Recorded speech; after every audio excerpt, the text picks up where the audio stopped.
ओम शांति 13 मे 2026 प्रातः मुरली बाबा कहते मीठे बच्चे बाबांक द्वारा तुम मानक सृष्टिर आदि मध्य अंतर जो ज्ञान मिली एहाकु तुमे माने बुद्धि रे रखिछ सेथिपाई तुमे माने हेला स्वदर्शन चक्रधारी बाबांक द्वारा तुम मानकु सृष्टिर आदि मध्य अंतर जो ज्ञान मिली एहाकु तुमे माने बुद्धि रे रखिछ सेथिपाई तुमे माने हेला स्वदर्शन चक्रधारी। प्रश्न आत्मा मानकु पवित्र करिबा पाई आत्मिक पिता केउ इंजेक्शन देउछंती? आत्मा मानकु पवित्र करिबा पाई आत्मिक पिता केउ इंजेक्शन देउछंती? उत्तर मनमना भवर। एही इंजेक्शन आत्मिक पितांक बिना केही देई पारिबे नाही। बाबा कहउछंती मीठे बच्चे तुमे माने मते मने पकाओ बास मने पकाइबा द्वारा ही आत्मा पवित्र होई जीवो। एथिरे संस्कृत आदि पढ़िबार मध्य कौनसी आवश्यकता नहीं। बाबा तो हिंदी भाषा रे एवं सीधा सीधा शब्द रे सुनाउछंती। जेतेबेले आत्मा मानकर एही निश्चय होई जाउछि कि आम आत्मार पिता आमको पवित्र हेबार एही उपाय बताउछंती सेतेबेले सेमाने विकार गुडी को त्याग करि चली थांती। ओम शांति। ओम शांतिर अर्थ तो पिला मानकु बुझा जाइछि। आत्मा स्वयं निजर परिचय देउछि मोर स्वरूप शांत अटे एवं मोर रहिबार स्थान शांति धाम जहाकु परम धाम निर्वाण धाम मध्य कुहा जाई थाए। बाबा मध्य कहउछंती जे देह अभिमान को छाड़ी देही अभिमानी हुओ। बाबांकु मने पकाओ से हेउछंती पतित पावन। एकथा केही हेले भी जानी नाहंती जे आमे आत्मा अटु। एठाको अभिनय करिबाकु आसीछु। एबे ड्रामा शेष हेउछि घर को फेरिबाकु हेबो। सेथिपाई कहउछंती मते मने पकाओ तेबे तुमर विकर्म विनाश हेबो। एहाको ही संस्कृत रे मनमना भव कहउछंती। बाबा किछि तो संस्कृत भाषा रे कहि नाहंती। बाबा तो हिंदी भाषा रे बुझाउछंती। जेपरि सरकार मध्य कहउछि जे एकमात्र हिंदी भाषा हेबा उचित। बाबा मध्य वास्तव रे हिंदी रे ही बुझाइछंती। किंतु एही समय रे अनेक धर्म मठ पंथ थिबा कारणरु भाषा मध्य अनेक प्रकारर करि देइछंती। सत्य जुगरे एठारे जेते भाषा रहिछि एते भाषा रहिब नाही। गुजरात रे रहिला वालांकर भाषा अलगा। जे जो गाँ रे रही थांती सेठाकार भाषा जानी थांती। अनेक मनुष्य एवं अनेक भाषा रहिछि। सत्य जुगरे तो गोटिए धर्म गोटिए भाषा थिला।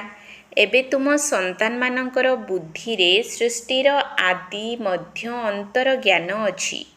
एकथा कौनसी शास्त्र रे नाही। एभली कौनसी शास्त्र नाही जेउथिरे एही ज्ञान थिबो।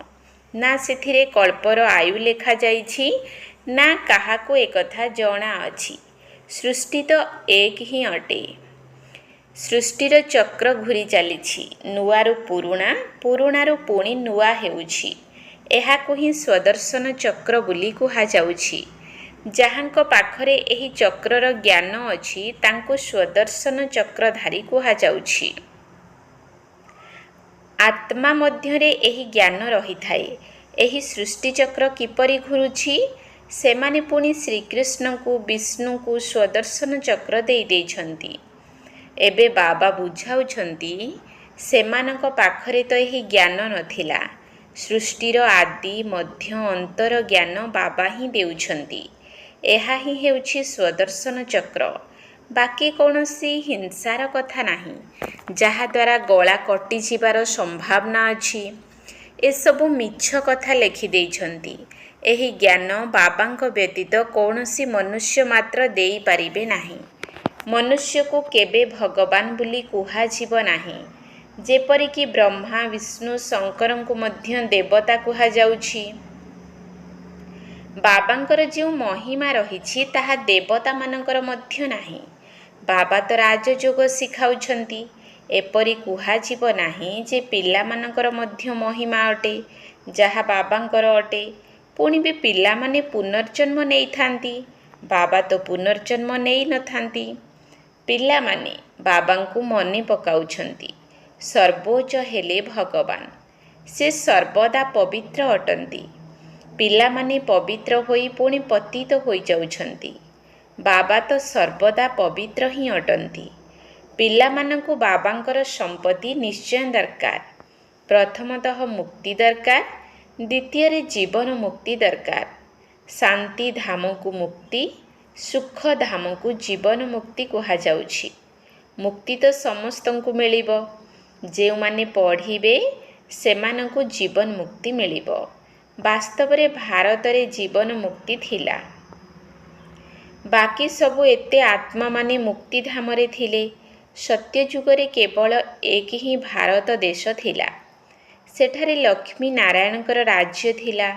ବାବା ବୁଝାଉଛନ୍ତି ଲକ୍ଷ୍ମୀ ନାରାୟଣଙ୍କର ମନ୍ଦିର ସବୁଠାରୁ ଅଧିକ ତିଆରି କରୁଛନ୍ତି।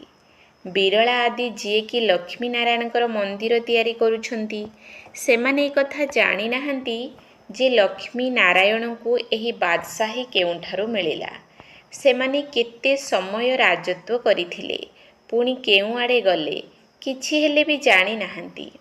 ତେଣୁ ଏହା ଯେପରି କଣ୍ଢେଇମାନଙ୍କର ପୂଜା ହେଲା ନା, ଏହାକୁ ଭକ୍ତି କୁହାଯାଏ। ନିଜେ ହିଁ ପୂଜ୍ୟ, ପୁଣି ନିଜେ ହିଁ ପୂଜାରୀ ହେଉଛନ୍ତି। ପୂଜ୍ୟ ଏବଂ ପୂଜାରୀ ମଧ୍ୟରେ ବହୁତ ଫରକ ରହିଛି। ଏହାର ମଧ୍ୟ ଅର୍ଥ ଥିବ ନା। ଯେଉଁମାନେ ବିକାରୀ ଅଟନ୍ତି ତାଙ୍କୁ ପତିତ କୁହାଯାଉଛି। କ୍ରୋଧୀକୁ ପତିତ କୁହାଯିବ ନାହିଁ। ଯେଉଁମାନେ ବିକାରଗ୍ରସ୍ତ ହେଉଛନ୍ତି ସେମାନଙ୍କୁ ପତିତ କୁହାଯାଉଛି। ବର୍ତ୍ତମାନ ତୁମକୁ ଜ୍ଞାନ ଅମୃତ ମିଳୁଛି। ଏକମାତ୍ର ବାବା ହିଁ ହେଉଛନ୍ତି ଜ୍ଞାନର ସାଗର। ବାବା ବୁଝାଉଛନ୍ତି ଏହି ଭାରତ ହିଁ ସତୋପ୍ରଧାନ ସର୍ବୋଚ୍ଚ ଥିଲା। ଏବେ ତମ ପ୍ରଧାନ ହୋଇଯାଇଛି। ଏକଥା ତୁମ ବୁଦ୍ଧିରେ ଅଛି। ଏଠାରେ କୌଣସି ରାଜତ୍ୱ ନାହିଁ। ଏଠାରେ ପ୍ରଜାଙ୍କର ପ୍ରଜା ଉପରେ ରାଜ୍ୟ ଚାଲିଛି। ସତ୍ୟଯୁଗରେ ବହୁତ କମ୍ ଲୋକ ରହିବେ। ଏବେ ତ କେତେ ଅଧିକ ଲୋକ ଅଛନ୍ତି। ବିନାଶର ପ୍ରସ୍ତୁତି ମଧ୍ୟ ଚାଲିଛି। ଦିଲ୍ଲୀ ତ ନିଶ୍ଚିତ ପରିସ୍ଥାନ ହେବ। କିନ୍ତୁ ଏକଥା କେହି ହେଲେ ଜାଣିନାହାନ୍ତି। ସେମାନେ ତ ଭାବୁଛନ୍ତି ଏହା ନୂଆ ଦିଲ୍ଲୀ ଅଟେ। ଏହି ପୁରୁଣା ଦୁନିଆକୁ କିଏ ବଦଳାଇବ? ଏକଥା କେହି ହେଲେ ଜାଣିନାହାନ୍ତି। ଏହି କଥା କୌଣସି ଶାସ୍ତ୍ରରେ ମଧ୍ୟ ନାହିଁ। ବୁଝାଇଲା ବାଲା ଏକମାତ୍ର ବାବା ହିଁ ଅଟନ୍ତି। ଏବେ ତୁମେ ପିଲାମାନେ ନୂଆ ଦୁନିଆ ପାଇଁ ପ୍ରସ୍ତୁତି କରୁଛ। କଉଡ଼ିରୁ ହୀରା ତୁଲ୍ୟ ହେଉଛ। ଭାରତ କେତେ ଧନବାନ ଥିଲା। ଅନ୍ୟ କୌଣସି ଧର୍ମ ନଥିଲା। ଏବେ ତ ଅନେକ ଧର୍ମ ରହିଛି। ସମସ୍ତେ ଦୟାର ସାଗର ବାବାଙ୍କୁ ମନେ ପକାଉଛନ୍ତି। ଭାରତ ସୁଖଧାମ ଥିଲା, ଏକଥା ଭୁଲି ଯାଇଛନ୍ତି। ଏବେ ତ ଭାରତର ଅବସ୍ଥା କ'ଣ ହେଲାଣି? ନଚେତ ଏହି ଭାରତ ସ୍ୱର୍ଗ ଥିଲା। ଏହା ବାବାଙ୍କର ଜନ୍ମସ୍ଥାନ ଅଟେ ନା। ତେଣୁ ଡ୍ରାମା ଅନୁସାରେ ବାବାଙ୍କର ଦୟା ଆସୁଛି। ଭାରତ ତ ପ୍ରାଚୀନ ଦେଶ ଅଟେ। କହିଥାନ୍ତି ମଧ୍ୟ ବାସ୍ତବରେ ଯୀଶୁଖ୍ରୀଷ୍ଟ ଆସିବାର 3000 ବର୍ଷ ପୂର୍ବରୁ ଭାରତ ସ୍ୱର୍ଗ ଥିଲା। ଆଉ କୌଣସି ଧର୍ମ ନଥିଲା। ଏବେ ଏହି ଭାରତର ବିଲକୁଲ ଅଧୋଗତି ହୋଇଯାଇଛି। ଗାୟନ ତ କରିଥାନ୍ତି, ଆମ ଦେଶ ଭାରତ ସବୁଠାରୁ ଶ୍ରେଷ୍ଠ ଥିଲା। ଏହାର ନାମ ହିଁ ହେଭେନ୍, ସ୍ୱର୍ଗ ଥିଲା। ଭାରତର ମହିମା ବିଷୟରେ ମଧ୍ୟ କେହି ହେଲେ ବି ଜାଣିନାହାନ୍ତି। ବାବା ହିଁ ଆସି ଭାରତର କାହାଣୀ ବୁଝାଉଛନ୍ତି। ଭାରତର କାହାଣୀ ଅର୍ଥ ଏହି ଦୁନିଆର କାହାଣୀ। ଏହାକୁ ସତ୍ୟ ନାରାୟଣଙ୍କର କାହାଣୀ କୁହାଯାଉଛି। ବାବା ହିଁ ବସି ବୁଝାଉଛନ୍ତି। ପୁରା 5000 ବର୍ଷ ପୂର୍ବରୁ ଭାରତରେ ଲକ୍ଷ୍ମୀ ନାରାୟଣଙ୍କର ରାଜ୍ୟ ଥିଲା, ଯାହାଙ୍କର ଚିତ୍ର ମଧ୍ୟ ରହିଛି। କିନ୍ତୁ ତାଙ୍କୁ ଏହି ରାଜ୍ୟ କିପରି ମିଳିଥିଲା? ସତ୍ୟଯୁଗ ପୂର୍ବରୁ କ'ଣ ଥିଲା? ସଙ୍ଗମ। ସଙ୍ଗମ ପୂର୍ବରୁ କ'ଣ ଥିଲା? କଳିଯୁଗ। ବର୍ତ୍ତମାନ ହେଉଛି ସଙ୍ଗମ ଯୁଗ। ଯେଉଁ ସମୟରେ କି ବାବାଙ୍କୁ ଆସିବାକୁ ପଡ଼ୁଛି, କାହିଁକି ନା ଯେବେ ପୁରୁଣା ଦୁନିଆକୁ ନୂଆ କରିବାକୁ ପଡ଼ିଥାଏ ତେବେ ମୋତେ ଆସିବାକୁ ପଡ଼ିଥାଏ ପତିତ ଦୁନିଆକୁ ପବିତ୍ର କରିବା ପାଇଁ। ମୋତେ ପୁଣି ସର୍ବବ୍ୟାପୀ ବୋଲି କହିଦେଉଛନ୍ତି, ପୁଣି ଯୁଗେ ଯୁଗେ ଆସୁଛି ବୋଲି କହୁଛନ୍ତି। ତେଣୁ ମନୁଷ୍ୟମାନେ ଦ୍ୱନ୍ଦ୍ୱରେ ପଡ଼ିଯାଉଛନ୍ତି। ସଙ୍ଗମ ଯୁଗକୁ କେବଳ ତୁମେ ହିଁ ଜାଣିଛ। ତୁମେ କିଏ? ପ୍ରଜାପିତା ବ୍ରହ୍ମା କୁମାର କୁମାରୀ। ଏକଥା ବୋର୍ଡ଼ ଉପରେ ଲେଖାଯାଇଛି। ବ୍ରହ୍ମାଙ୍କର ପିତା କିଏ? ଶିବ, ଯିଏକି ସର୍ବୋଚ୍ଚ ଅଟନ୍ତି। ପଛରେ ରହିଛନ୍ତି ବ୍ରହ୍ମା। ପୁଣି ବ୍ରହ୍ମାଙ୍କ ଦ୍ୱାରା ରଚନା ହେଉଛି। ପ୍ରଜାପିତା ତ ନିଶ୍ଚିତ ବ୍ରହ୍ମାଙ୍କୁ ହିଁ କୁହାଯିବ। ଶିବଙ୍କୁ ତ ପ୍ରଜାପିତା କୁହାଯିବ ନାହିଁ। ଶିବ ସମସ୍ତ ଆତ୍ମାମାନଙ୍କର ନିରାକାର ପିତା ଅଟନ୍ତି।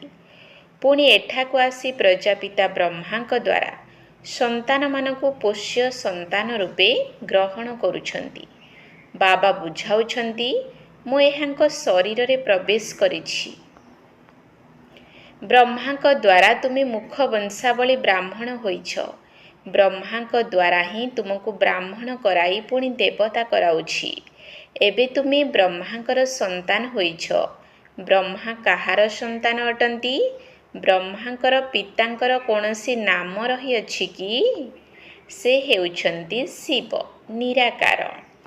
ସେ ଆସି ଏହାଙ୍କ ଶରୀରରେ ପ୍ରବେଶ କରି ପୋଷ୍ୟ କରି ପୁଣି ମୁଖ ବଂଶାବଳୀ କରାଉଛନ୍ତି। ବାବା କହୁଛନ୍ତି, ମୁଁ ଏହାଙ୍କର ବହୁତ ଜନ୍ମର ଅନ୍ତରେ ପ୍ରବେଶ କରୁଛି। ଇଏ ମୋର ହୋଇଯାଉଛନ୍ତି। ସନ୍ନ୍ୟାସ ଧାରଣ କରୁଛନ୍ତି। କାହାର ସନ୍ନ୍ୟାସ? 5 ବିକାରର। ଘରଦ୍ୱାର ଛାଡ଼ିବାର ଆବଶ୍ୟକତା ନାହିଁ। ଗୃହସ୍ଥ ବ୍ୟବହାରରେ ରହି ପବିତ୍ର ରହିବାକୁ ହେବ। ମୋତେ ମନେ ପକାଅ, ତେବେ ତୁମର ବିକର୍ମ ବିନାଶ ହୋଇଯିବ। ଏହା ହିଁ ଯୋଗ ଅଟେ। ଏହାଦ୍ୱାରା ବିକାର ରୂପୀ ଖାଦ ବାହାରି ଯାଇ ତୁମେ ସତୋପ୍ରଧାନ ହୋଇଯିବ। ଭକ୍ତି ମାର୍ଗରେ ଯେତେ ବି ଗଙ୍ଗା ସ୍ନାନ ଆଦି କଲେ, ଜପ ତପ ଆଦି କଲେ, ସିଡ଼ି ନିଶ୍ଚିତ ଓହ୍ଲାଇବାକୁ ହିଁ ହେବ। ସତୋପ୍ରଧାନ ଥିଲ, ଏବେ ତମୋ ପ୍ରଧାନ ହୋଇଯାଇଛ। ପୁଣି ସତୋପ୍ରଧାନ କିପରି ହେବ? ତାହା ପୁଣି ବାବାଙ୍କ ବିନା କେହି ରାସ୍ତା ବତାଇ ପାରିବେ ନାହିଁ।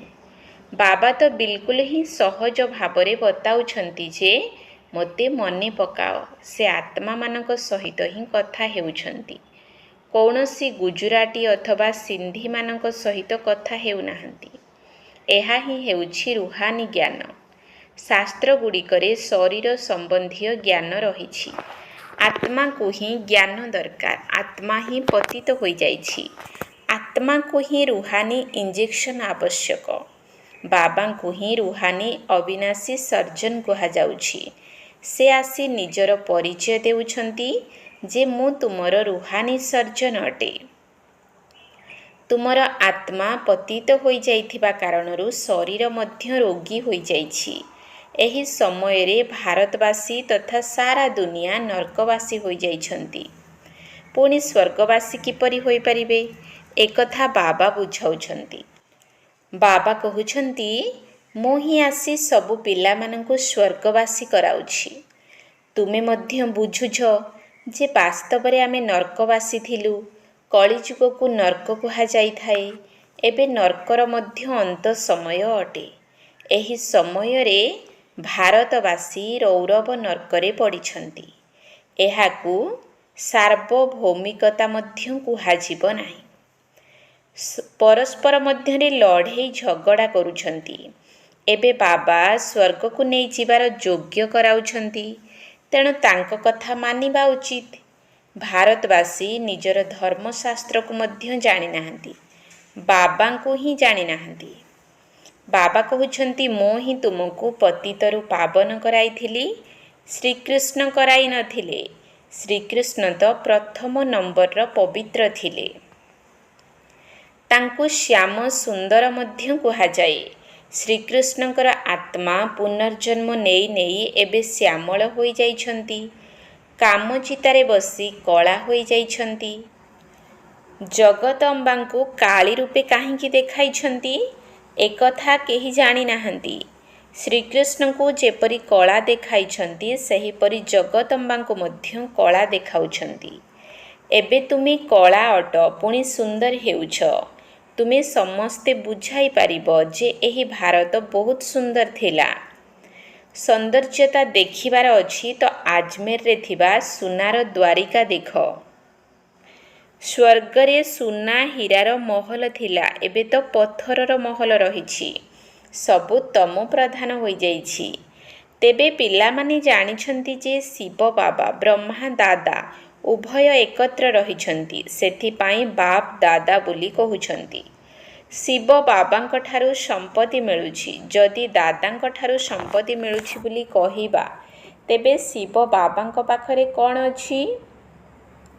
ସମ୍ପତ୍ତି ତ ଶିବ ବାବାଙ୍କଠାରୁ ମିଳୁଛି ବ୍ରହ୍ମାଙ୍କ ଦ୍ୱାରା। ବ୍ରହ୍ମାଙ୍କ ଦ୍ୱାରା ବିଷ୍ଣୁପୁରୀର ସ୍ଥାପନା ହେଉଛି। ଏବେ ତ ରାବଣ ରାଜ୍ୟ ଚାଲିଛି।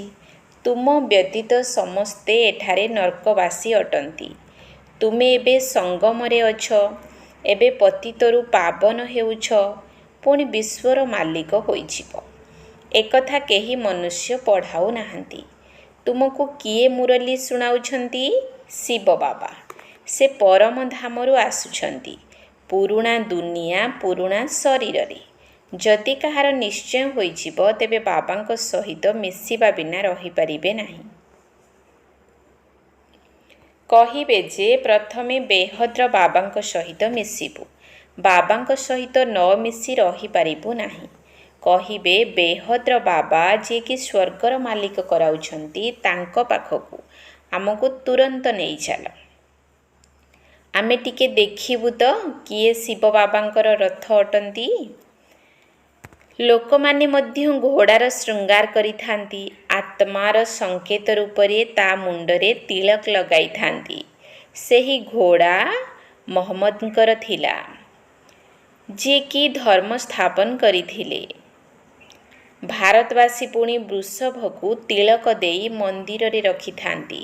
ଭାବୁଛନ୍ତି ଯେ ଇଏ ଶିବଙ୍କ ବାହନ ଅଟନ୍ତି। ବୃଷଭ ଉପରେ ନା ଶିବ ବସିଥାନ୍ତି ନା ଶଙ୍କର ବସୁଛନ୍ତି। କିଛି ବି ବୁଝୁନାହାନ୍ତି। ଶିବ ନିରାକାର ଅଟନ୍ତି। ସେ ପୁଣି କିପରି ବୃଷଭ ଉପରେ ବସିବେ? ବୃଷଭ ଉପରେ ବସିବା ପାଇଁ ତ ଗୋଡ଼ ଥିବା ଦରକାର ନା। ଏହା ହେଉଛି ଅନ୍ଧଶ୍ରଦ୍ଧା। ଆଚ୍ଛା, ମିଠା ମିଠା ଶିକିଲଧେ ସନ୍ତାନମାନଙ୍କ ପ୍ରତି ମାତା ପିତା ବାପ ଦାଦାଙ୍କର ମଧୁର ସ୍ନେହ ସମ୍ପନ୍ନ ଶୁଭେଚ୍ଛା ଏବଂ ସୁପ୍ରଭାତ। ଆତ୍ମିକ ପିତାଙ୍କର ଆତ୍ମିକ ସନ୍ତାନମାନଙ୍କୁ ନମସ୍ତେ। ଆତ୍ମିକ ସନ୍ତାନମାନଙ୍କର ଆତ୍ମିକ ବାପ ଦାଦାଙ୍କୁ ନମସ୍ତେ ନମସ୍ତେ ନମସ୍ତେ। ସୁପ୍ରଭାତ। ଧାରଣା ପାଇଁ ମୁଖ୍ୟ ସାର। 1 ନମ୍ବର ପଏଣ୍ଟ, ବାବାଙ୍କ ଠାରୁ ଯେଉଁ ଜ୍ଞାନ ଅମୃତ ମିଳୁଛି, ସେହି ଅମୃତକୁ ନିଜେ ପାନ କରିବା ସହିତ ଅନ୍ୟମାନଙ୍କୁ ମଧ୍ୟ ପାନ କରାଇବାକୁ ହେବ। ପୂଜାରୀରୁ ପୂଜ୍ୟ ହେବା ପାଇଁ ବିକାରଗୁଡ଼ିକୁ ତ୍ୟାଗ କରିବାକୁ ହେବ। ବାବାଙ୍କ ଠାରୁ ଯେଉଁ ଜ୍ଞାନ ଅମୃତ ମିଳୁଛି, ସେହି ଅମୃତକୁ ନିଜେ ପାନ କରିବା ସହିତ ଅନ୍ୟମାନଙ୍କୁ ମଧ୍ୟ ପାନ କରାଇବାକୁ ହେବ। ପୂଜାରୀରୁ ପୂଜ୍ୟ ହେବା ପାଇଁ ବିକାରଗୁଡ଼ିକୁ ତ୍ୟାଗ କରିବାକୁ ହେବ। 2 ନମ୍ବର ପଏଣ୍ଟ, ଯେଉଁ ବାବା ଆମକୁ ସ୍ୱର୍ଗକୁ ଯିବା ପାଇଁ ଯୋଗ୍ୟ କରୁଛନ୍ତି, ତାଙ୍କର ପ୍ରତ୍ୟେକ କଥାକୁ ମାନିବାକୁ ପଡ଼ିବ। ପୁରା ନିଶ୍ଚୟ ବୁଦ୍ଧି ହେବାକୁ ପଡ଼ିବ। ଯେଉଁ ବାବା ଆମକୁ ସ୍ୱର୍ଗକୁ ଯିବା ପାଇଁ ଯୋଗ୍ୟ କରୁଛନ୍ତି, ତାଙ୍କର ପ୍ରତ୍ୟେକ କଥାକୁ ମାନିବାକୁ ପଡ଼ିବ। ପୁରା ନିଶ୍ଚୟ ବୁଦ୍ଧି ହେବାକୁ ପଡ଼ିବ। ବରଦାନ। ଅନୁଭବ ରୂପୀ ୱିଲ୍ ପାୱାର ଅର୍ଥାତ୍ ଇଚ୍ଛା ଶକ୍ତି ଦ୍ୱାରା ମାୟାର ପାୱାରକୁ ସାମ୍ନା କରୁଥିବା ଅନୁଭବୀ ମୂରତ ଭବ। ଅନୁଭବ ରୂପୀ ୱିଲ୍ ପାୱାର ଅର୍ଥାତ୍ ଇଚ୍ଛା ଶକ୍ତି ଦ୍ୱାରା ମାୟାର ପାୱାରକୁ ସାମ୍ନା କରୁଥିବା ଅନୁଭବୀ ମୂରତ ଭବ। ସବୁଠାରୁ ଶକ୍ତିଶାଳୀ ସ୍ଥିତି ହେଲା ନିଜର ଅନୁଭବ। ଅନୁଭବୀ ଆତ୍ମା ନିଜର ଅନୁଭବ ରୂପୀ ୱିଲ୍ ପାୱାର ଦ୍ୱାରା ମାୟାର ଯେକୌଣସି ପାୱାରକୁ, ସବୁ କଥାକୁ, ସବୁ ସମସ୍ୟାକୁ ସହଜରେ ସାମ୍ନା କରିପାରିବ ଏବଂ ସବୁ ଆତ୍ମାକୁ ସନ୍ତୁଷ୍ଟ ମଧ୍ୟ କରିପାରିବ। ତେବେ ସମ୍ମୁଖୀନ କରିବାର ଶକ୍ତି ଦ୍ୱାରା ସମସ୍ତଙ୍କୁ ସନ୍ତୁଷ୍ଟ କରିବାର ଶକ୍ତି ଅନୁଭବ ରୂପୀ ୱିଲ୍ ପାୱାର ଦ୍ୱାରା ସହଜରେ ପ୍ରାପ୍ତ ହୋଇଥାଏ। ସେଥିପାଇଁ ସବୁ ପ୍ରକାରର ସମ୍ପତ୍ତିକୁ ଅନୁଭବ କରି ଅନୁଭବୀ ମୂରତ ହୁଅ। ସ୍ଲୋଗାନ ପରସ୍ପରକୁ ଦେଖିବା ପରିବର୍ତ୍ତେ ନିଜକୁ ଦେଖ ଏବଂ ନିଜକୁ ପରିବର୍ତ୍ତନ କର। ପରସ୍ପରକୁ ଦେଖିବା ପରିବର୍ତ୍ତେ ନିଜକୁ ଦେଖ ଏବଂ ନିଜକୁ ପରିବର୍ତ୍ତନ କର। ଅବ୍ୟକ୍ତ ଇଶାରା ସର୍ବଦା ଅଚଳ, ଅଟଳ ଏବଂ ଏକରସ ସ୍ଥିତିର ଅନୁଭବ କର। ଏବେ ନିଜେ ନିଜକୁ ଚେକ୍ କର ଯେ ମୋ ପାଖରେ ସର୍ବଶକ୍ତିର, ସର୍ବପ୍ରାପ୍ତିର ଏବଂ ସର୍ବଗୁଣର ଅନୁଭବ ଅଛି ତ? ଯଦି ଅନୁଭବ ରୂପୀ ଅଧିକାରୀପଣିଆ ଅଛି, ତେବେ କୌଣସି ବି ପରିସ୍ଥିତି ଅନୁଭବର ଅଧିକାରୀପଣିଆ ସମ୍ମୁଖରେ କୌଣସି ପ୍ରଭାବ ପକାଇ ପାରିବ ନାହିଁ। ଅନୁଭବୀ ମୂରତ ଆତ୍ମା କେବେ ବି କୌଣସି ବି ପରିସ୍ଥିତିରେ ଅଚଳ ଅଟଳ ରହିଥାନ୍ତି, ହଲଚଲ ହୋଇନଥାନ୍ତି, କାହିଁକିନା ସବୁଠାରୁ ବଡ଼ରୁ ବଡ଼ ଅଧିକାରୀପଣିଆ ଅନୁଭବ ଅଟେ। ତେଣୁ ଯେଉଁ ମୁହୂର୍ତ୍ତରେ ଯେଉଁ ଶକ୍ତିକୁ ଆବାହନ କରିବ, ସେହି ମୁହୂର୍ତ୍ତରେ ସେହି ଶକ୍ତି ସହଯୋଗୀ ହେବ। ଓମ୍ ଶାନ୍ତି।